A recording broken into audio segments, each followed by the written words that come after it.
Kraft presents The Great Gildersleeve.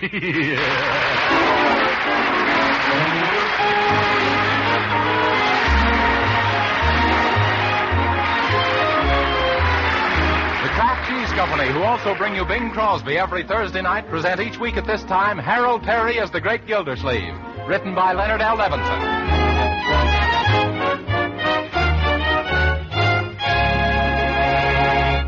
And now let's visit our friend, the Great Gildersleeve, who we find covered with oil and grease, having just finished fixing Bertie's sewing machine.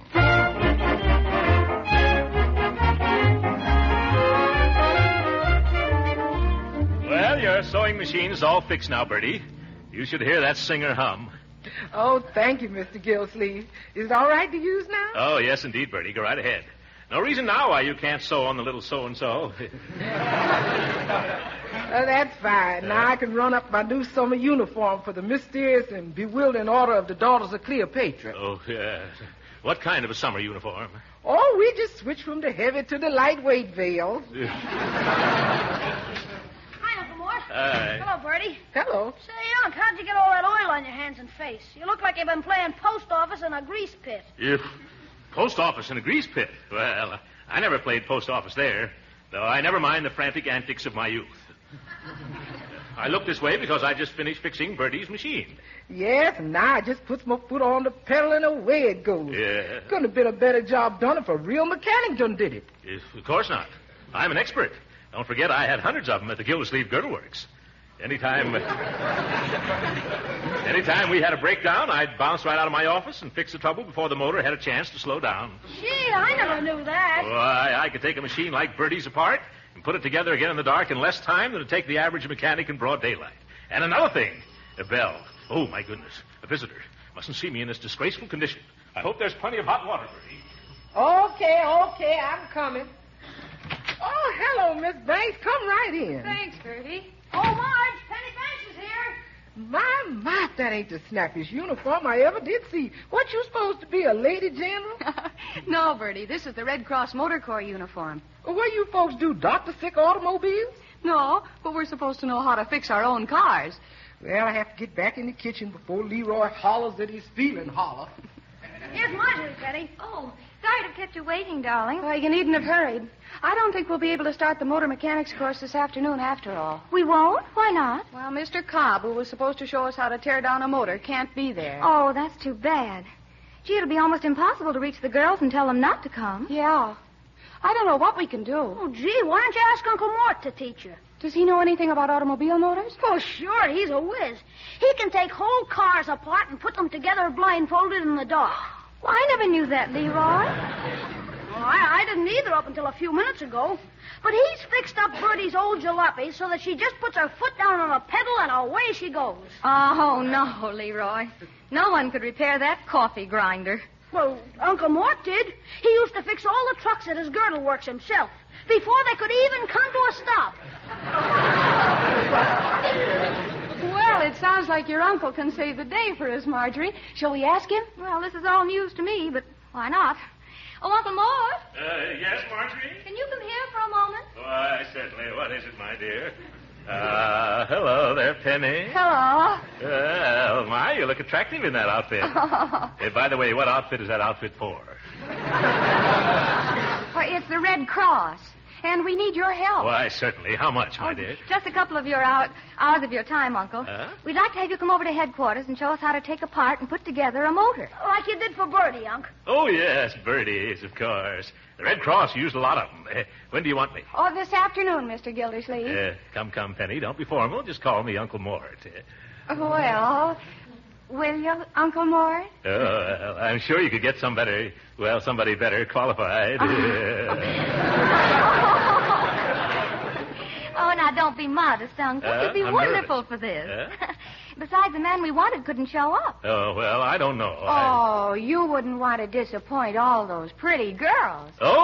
Pretty girls. Well, of course, if you put it that way, I'll come. Oh, fine. Huh? And you'd better make your talk fairly simple.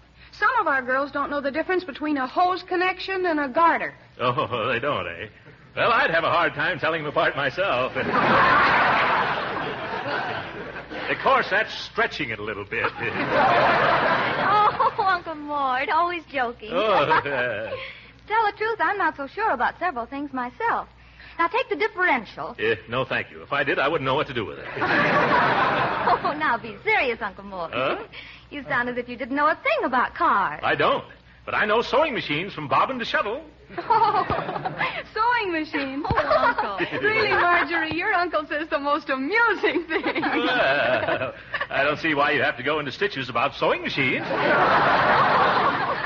Oh, he's just no kidder. Glad you liked it. Well, let's get going now. Oh, come on. Oh, be down at headquarters at 2, please, Uncle Mort. Goodbye, Leroy. Bye. Don't be late, Uncle. Goodbye, girls. Leroy, what's so funny about sewing machines? Were they giving me the needle? I don't know. You were the one who brought them up. Well, I did not. They asked me to come to Red Cross headquarters and show the girls how to take care of them, didn't they? Oh, no, not sewing machines. Automobiles, Unc. What? Oh, but I never... Oh, what have I gotten myself into? Gee, what's wrong, Unc? I don't know anything about auto motors, Leroy.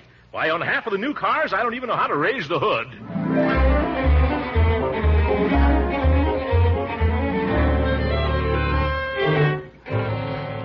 Gee, Uncle Mort, I didn't mean to get you in this jam. Where are we going? To find the mechanic to fix my lecture. Now, this garage we're coming to, Mike. No soap, Unc. Look, this shop closed Saturday afternoons. Oh, leaping lima beans. Come on, Leroy.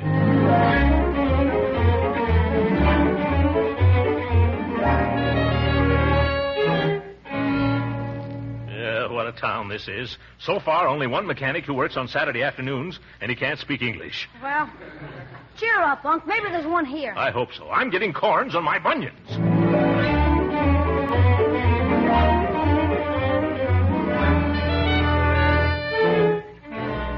Well, now that I've explained the whole thing to you, mister, how about coming with me? Who, me?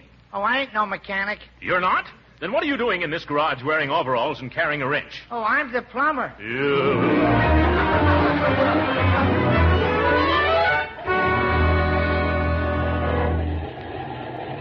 on, Uncle Mort, let's go inside. You're 30 minutes late already. Good. Maybe the girls have all gone home by now. No, they've waited. They have? There's a whole gang of them inside. Boy, are they keen lookers. They look like a bunch of magazine covers. Yeah, well, this is the first time I'd rather be looking at popular mechanics. Oh, come on now, Uncle Mort. Give me the old line. Yeah, and they'll take the old line and hang me with it. Well, there's Marge, and she sees us. We can't back out now. No. Oh, come in, Uncle Mort. Oh, thank you, Marjorie. Sorry we're late. Hello, Leroy. I didn't know you were coming along, too. Oh, I figured if I came and listened to Uncle Mort, I'd hear things I never knew before. Yeah. Oh, Penny, here's Uncle Mort now. Oh, at last. Girls, here's a man who can tear a motor down and put it back together again, blindfolded, just as easily as he can with his eyes open. Well, that's no lie. Leroy. Girls, I want you to meet Mr. Throckmorton P. Gildersleeve. Yes. Hello, girls. Hello, Mr. Gildersleeve. Oh, come. Don't call me Mr. Gildersleeve. Just call me Uncle Mort. Oh, and this is Mrs. Salisbury Twitchell, Uncle Mort. Oh, yes. Now, how do you do? Charmed, Mrs. Twitchell. The pleasure's all mine. I dare say you're right. Mrs. Twitchell's been kind enough to lend us her station wagon, Uncle. And you're sure, Mr. Gildersleeve, that you're an expert in these matters? Oh, don't worry about your benzene buggy, Mrs. Twitchy. You'd be surprised at just how much I know. Yeah, if all you sweet young things will gather around, and you too, Mrs. Twitchell, I'll explain all the important features. Excuse me. Mind if I come in and listen? Oh, hello, Judge Hooker. What are you doing here? Oh, I just came down to see you in action, Gildy, old pal. Bertie told me where you were, and I figured I might learn something. The old goat. Ladies, this is Judge Hooker. How do you do, ladies? A judge who never has to lay down the law, because after he's through with it, it lays down by itself. Now, Gildy, suppose you stop gassing and get started. Yes, all right. Now, ladies, in studying the modern motor, the first thing we encounter is the hood. Every car should have a hood. Do I make myself clear? Oh, yes, Uncle Mort. Uncle Mort. That's right. We're all one big family here, Grandpa.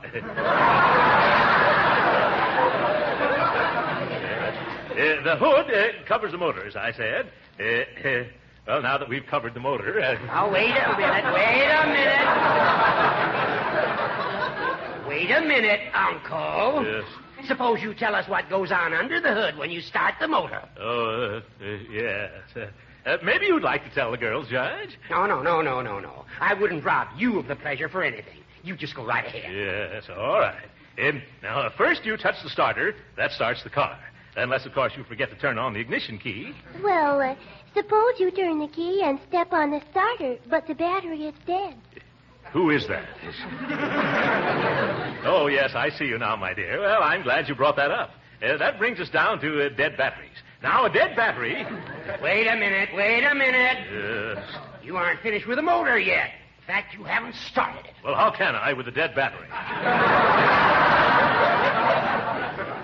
Yes. Now, to get back to the motor, or as we experts call it, the engine. The strange thing about an engine is that it might be missing and still be right there. Yes. This happens when the spark plugs fail.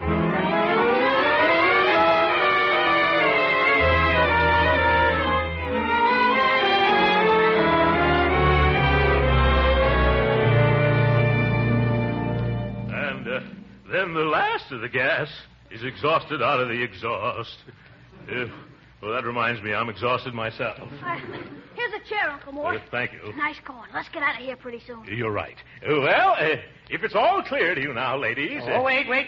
I'm sure the girls have loads and loads of questions for you. Yes, that's what I thought, you backseat driver. All right, girl. Well, isn't the muffler supposed to keep the motor warm? And how often do you oil the fan belt? If you have an electric heater, do you still need a radiator? Well, yes and no. Those are very good questions, girls. Shows you were paying attention. Now, suppose we take them up, say, next week. Oh, let's finish them up now. The afternoon is still young. Yes, but I'm not. Oh. Relax. I figured out a nice, simple way for you to answer all the girls' questions. What's that, Judge? Just show them everything you've been talking about by taking the motor all apart. Why, that's a splendid idea, Uncle Mort. Oh, Marjorie, my own flesh and blood, too. Oh, that should be very interesting, shouldn't it, girls? I think it would. Don't you think so, Mrs. Twitchell? Well, I'm not sure. I know less about automobiles now than I knew when I came here. It's beyond me how anyone who looks so simple can make everything look so complicated. Go ahead, Gildersleeve. You double-crossing dodo. I'd be glad to do it, folks, only I didn't bring any tools. Oh, well, there's a complete set in the car, Mr. Gildersleeve. Oh, fine. Too bad I'm wearing my best clothes, though, isn't it? What, that zoot suit? Yep. Here's a pair of coveralls, Unc. Gee, I just found them. Coveralls. Well, isn't that just peachy? Your uncle's little helper, aren't you, Leroy? Yes, sir. There's a place over here where you can put them on, Unc. Oh, well, after such a build-up, I guess I'll have to tear down the motor. Here, come on, Leroy. Here, hold my coat. Young man, what's the big idea? Unc, I found an instruction book and a catalog of parts in that lady's car. It shows how to fix the motor, too. Oh, fix the motor? Oh, that's help. Where is it? I hid it in back of the water cooler out there. That way, every time you get stuck, just go over and take a drink. Then you can sneak a look at the book. Sneak back and... You're a bright boy, Leroy. You ready now, Uncle Mort? Ready? Not from a mechanical standpoint, Leroy, but let's go. Well, here we are again. Well, shall we begin? Oh, I see you've removed the hood, Judge Hooker. Yes, and here are your tools, Gildy. Now, quiet, girls, quiet. Yeah, quiet. Pay attention to Uncle Mort. As a mechanic, I'll bet he's a panic. Yes. Well, come on, girls. Don't be afraid to ask questions now. Don't crowd me so, girls. Oh, what am I saying? I don't mind it crowding a bit. Oh, Uncle Mort, what's that little round piece of machinery? Where? Right there. That. Well, that's the, let me see now. Well, that's funny. I'm a bit thirsty. Excuse me while I go get a drink of water. Oh, isn't he fascinating? I'm going to ask him what I should do about my clutch. Just trim your nails, honey.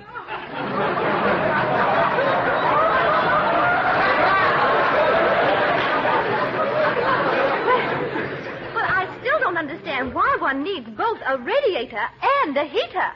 And now, my dears, what was that question? Well, I just wanted to know what this little round dingus is. Oh, that. That's the generator. Number 4B33, 28 amps, sells for $8.95 FOB Detroit.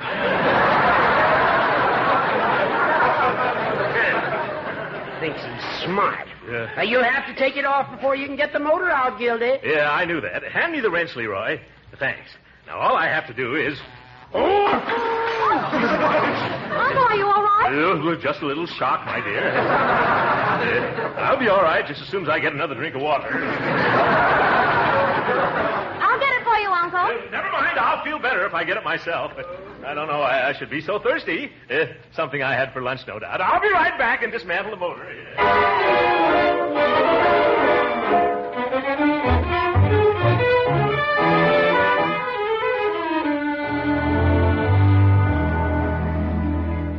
According to my watch, it took you just 2 hours to take that motor apart. Well, Gildersleeve, I got to hand it to you. In all my experience, I've never seen a man do so much work and drink so much water at the same time. Yes, I've been to the cooler more times than a patrol wagon. Better sit down, Uncle. You look a little seasick. Huh? It's not that, Leroy. It's just the tide coming in. Well, girls, Mr. Gildersleeve has certainly revealed all the mysteries of a motor. But I still don't understand the difference between a heater and a radiator. Yeah. Oh, Uncle Mort, I think you're just wonderful. And I think you're just... thank you, my dear. Thank you. Well, I don't think anyone was more amazed than I was. Oh, Marge, I know someone who was. Be quiet, Leroy. Say, girls, I've got an idea. How about you being my guest for tea and sandwiches? Now, there's a nice little place right around the corner. Oh, that's very kind of you, Judge Hooker. Come on, everybody. All right, but I'll have to wash up first. Oh, no, you mustn't waste any time going to tea, Mr. Gildersleeve. Why not, Mrs. Twitchell? Because you'll have to put my motor back together again. Oh. I'll need it to drive out to my country place later on. Oh, yes. I forgot all about your motor. Anyway, I'm so full of water I couldn't have drunk tea anyway. I'll stay and help you, Uncle Mort. Thanks, Leroy. Run along, girls, now. I don't mind. So long, Gildy, old chap. And I hope you know where to put all those parts. I know where everything should go, Judge, including you. Leroy, I'm not a violent man, but someday I'm going to play soccer all day with that little all-day sucker. Oh, cheer up, Uncle Mort. I bet you can put this motor back together again even faster than... Shh. Oh, what's that? Marching. Oh! Daddy! Oh, look, the army's outside, Leroy. Excuse me, sir. I brought down a detachment of men from Fort Platte. We were told that there would be a group of Red Cross canteen hostesses here to meet the men. Oh, well, I don't know where they could be. Say. Why, yes, that's what I'll do. How many soldiers have you got outside, Captain? 142. 142. Splendid. One of our public-spirited citizens just took the girls out for a snack. Now, I'm sure he'd love to have you join him. Just march your gang over to the tea shop around the corner and ask for Judge Hooker. He'll be tickled pink to see you.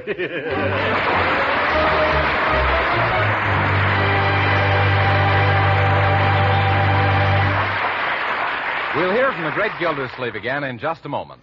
But right now, I guess most men will agree that nothing starts the day off right like a good, hearty breakfast.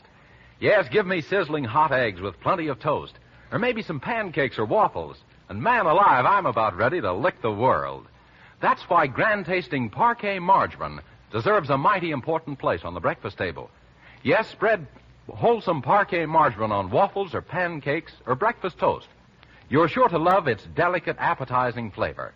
And as for those breakfast eggs, try pan-frying them in Parquet. You'll find they're tastier, and you'll like using Parquet because it doesn't spatter or stick to the pan. Yes, and Parquet margarine is grand for baking, too, because unlike bland, tasteless fats, Parquet is a real flavor shortening. And remember, Parquet margarine is not only good tasting, it's good for you, too. Yes, wholesome Parquet is a mighty nourishing energy food, and every pound contains 9,000 units of vitamin A. So right now, put Parquet margarine at the top of tomorrow's shopping list. Remember, it's Parquet, Parkay. It's made by Kraft.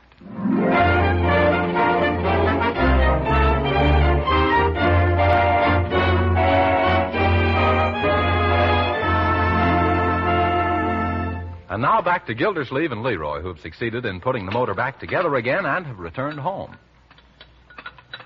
More fried onions, Mr. Gildersleeve? No, thanks, Bertie. I only ate these to get them out of my sight. They look like piston rings, and I never want to look a piston ring in the face again. How about you, Leroy? Oh, nothing more, thanks.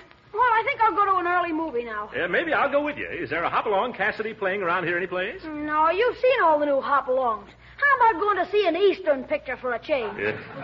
No, Leroy. When I go to a picture show, I want to hear a lot of shooting. It keeps me awake. Well, I'll run along now. I'll be back early. All right. Care for a little dessert, Mr. Gildersleeve? Well, that depends on what you have to offer.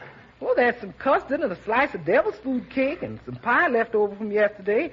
Or you can have some stewed fruit and icebox cookies. Or fix some fresh tapioca pudding. And, of course, there's still some of that strawberry ice cream. Oh, fine. That'll be just right for me. You mean all of them? Oh, no, I wouldn't stuff myself with all of them. You can skip the stewed fruit. Oh. Okay. It takes a wide variety of desserts to make a wide variety of gentlemen. Yeah. Oh, never mind. I'll get that doorbell, Bertie. Hello, Gildersleeve. Can I see you a minute? Sure. Take a good look. No, I want to talk to you, Throckmorton. What do you want, you little snake in the bush? I'm a snake. Say you just stuck me with 142 soldiers. Oh, yes, the Army. I'd forgotten about that. Well, what do you want, Judge? I seem to have lost my watch. Huh? The last I remember, I took it out and set it down to time you when we were at Red Cross headquarters. Oh, did you go back there and look for it? Yes, I was there just now, but I couldn't find hide nor hairspring of it. Yes, hairspring. Sure you didn't happen to pick it up? I'm not accustomed to picking up other people's watches, Hooker. It's a nasty habit that gets you into bad company. You start associating with judges and people like that.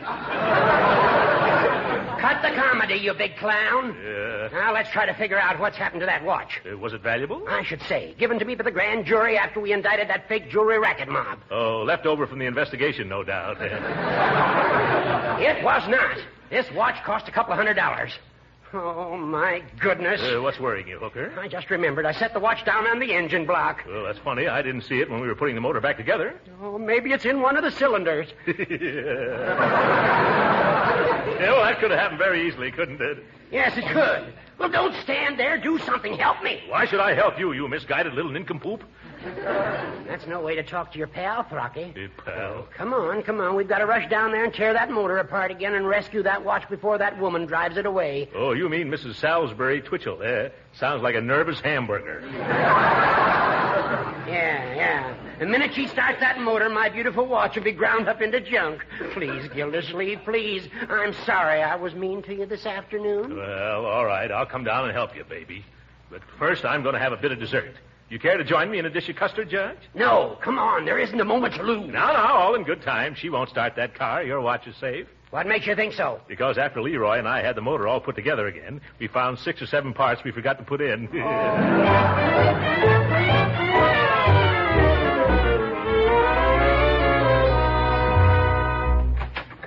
Well, there's the station wagon, and it looks like the coast is clear. Yes, Judge. There doesn't seem to be any sign of that old battle axe. Hello there, Mrs. Twitchell. Oh, hello, Mr. Gildersleeve. I've just packed some boxes to be sent overseas. I wonder if you'd put them in the back of my car. Oh, Judge Hooker will only be too glad to do that, won't you, Judge? Oh, yes, of course. Oh, thank you. They're right in here. Look, pal, I'll take Madam Hoity-Toity out of here while you dig into that motor for my watch. Nothing doing, chum. I've been through that engine once today. I'll lure the old buffalo away. After all, I'm more of a lady killer than you are. Yeah, they look at you and laugh themselves to death. Okay, I'll resign. No, I apologize. See if you can get her away from here, and then I'll go to work. All right, I'll take her out somewhere for a little while. But remember, you're going to pay the expenses.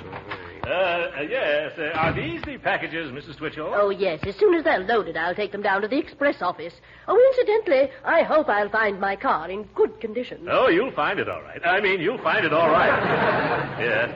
After I overhauled it all, though, the judge called something to my attention. And what was that? Well, the judge is quite an expert. He seemed to think that there was a sort of a Swiss movement in the motor.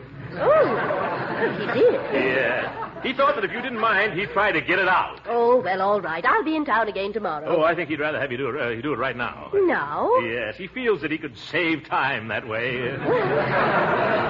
All right, if it won't take too long. Oh, it won't. Merely a minor adjustment.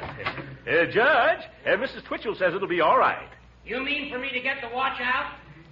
What's that? Yeah, be sure to watch out for trouble. Take your time, Judge. Take your time. Don't worry, he'll wash out. And while he's working, would you care to step out for a bit of sherbet? Oh, no. No, I do. Oh, what's that? What's what? That. You must have very sharp ears. I can't hear a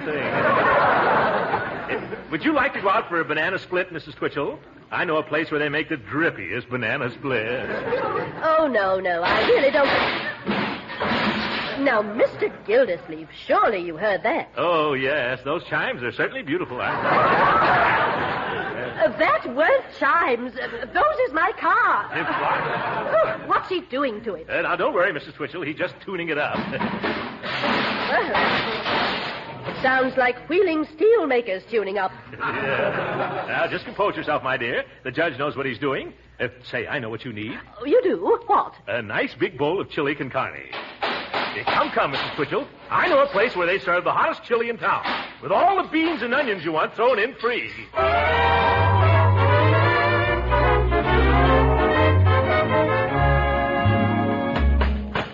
Of all the concerned ding-dang fool pieces of machinery I ever had the misfortune to get up. Well, hello, Judgy.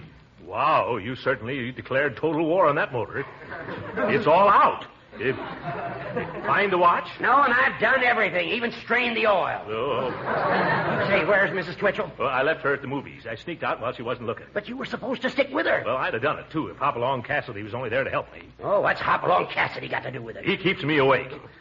Anyhow, it's after 10, and she'll be back pretty soon. And, brother, if that car isn't all in one piece, you won't be either. Oh, when I look at all these parts scattered from one wall to the other, I don't think I'll ever get it back together again. Oh, come on, help me, won't you, Gildersleeve? Well, I'll tell you what I'll do, Judge. I'll give you just as much help as you gave me this afternoon. No. No, that isn't fair. You bet it isn't. All the pretty girls have gone home. Okay, I'll do it myself. I always knew you'd turn out to be a fair weather friend. Well, it's raining. Hi, Unc. Hello, Judge Hooker. Say, Bertie told me you were here, so I hurried over just as soon as I got home. Leroy, what are you doing out so late? Well, gee, I had to come. I clean forgot to tell Judge Hooker about his watch. What about my watch? Well, you left it on the engine, and I picked it up. Here it is, Judge.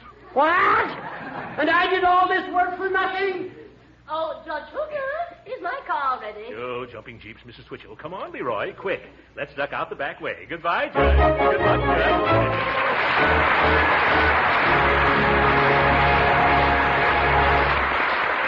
The great Gildersleeve will be with us again in a few minutes. But first, I'm sure you housewives have to be pretty wide awake in your food shopping these days. Yes, you have to buy wisely. Be sure the foods you get are nourishing, good tasting, and fit into your food budget, too. Well, that's where delicious Parquet margarine can help out a lot. You see, Parquet margarine, the wholesome modern margarine made by Kraft, just about fills all these requirements. It's nourishing, it's wonderfully good tasting, and Parquet margarine's economy helps out a lot in making your food budget work. Yes, Parquet margarine is a delicious, economical source of important food values. It's a wholesome, highly nutritious food, one of the best energy foods you can serve at your table. Besides, every pound contains 9,000 units of important vitamin A. What's more, Parquet margarine is so delightfully good tasting, it just can't be compared with old-time margarines. You'll like its delicate, appetizing flavor, whether you serve it as a spread for bread or use it for baking and pan frying. So if you're a wise food shopper, you'll certainly try delicious, economical Parquet margarine. Yes, tomorrow sure, order Parquet, Parkay. It's the margarine made by Kraft.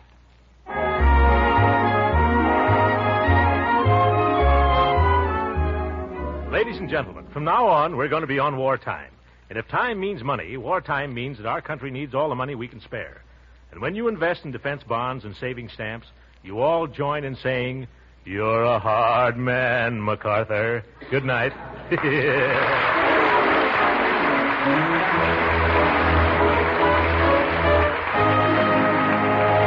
Be with us again next week at this same time for the further adventures of the great Gildersleeve.